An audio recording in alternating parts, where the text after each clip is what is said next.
Bonjour à tous et bienvenue dans votre journal des produits de bourse de l'Upsat du mardi 23 juillet.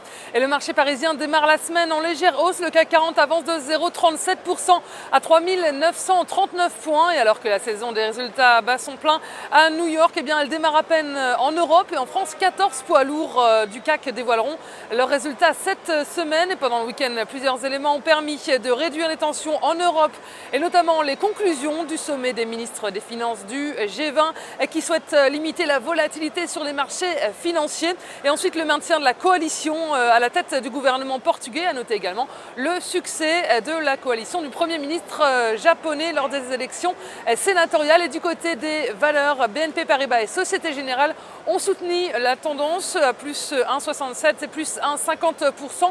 Et Sanofi et Total se sont également bien placés dans le CAC 40 et le distributeur Carrefour poursuit sa marche en avant sur un gain d'1% après être monté de plus de 8% la semaine dernière. Et le marché américain débute la semaine sur une note relativement calme, en légère hausse. Les investisseurs étaient prudents après plusieurs résultats d'entreprise mitigés, avec notamment McDonald's, le numéro 1 mondial de la restauration rapide, lâche 2,8% après avoir annoncé un chiffre d'affaires et un bénéfice trimestriel inférieur aux attentes, en hausse de seulement 4%.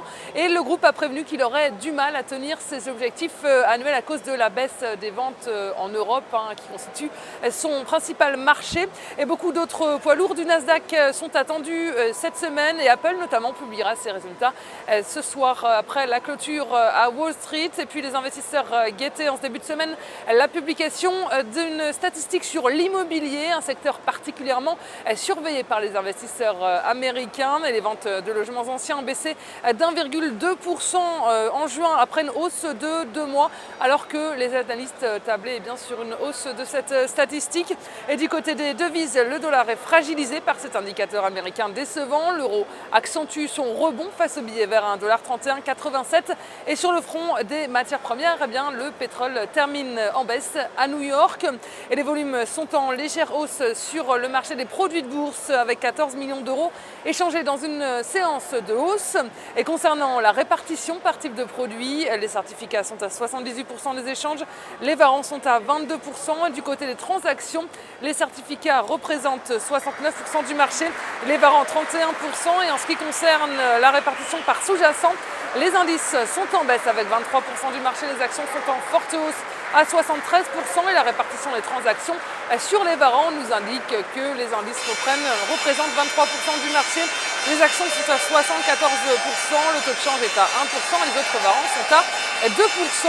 Et la valeur du jour, c'est aujourd'hui le fabricant de tubes en acier Vallourec. Graphiquement, le titre reste supporté par ses moyennes mobiles à 20 et 50 jours positivement orientées. Et le RSI est inscrit au-dessus de sa ligne de signal sans être en territoire de surachat. Son orientation milite pour la mise en place d'une nouvelle phase de hausse avec les plus hauts annuels à 43,80 € comme première cible, et le dépassement de ce niveau amènera le titre sur les 46,80 € avec une invalidation en dessous de 39,77 €. Et la stratégie qui vous est proposée pour jouer cette valeur, c'est l'achat du Warrant Call Vallourec à 4 950 T d'Unicredit auprès d'exercice de 40 € et d'échéance au 6 décembre 2013. Voilà, c'est tout pour aujourd'hui. Passez une très bonne journée et à demain.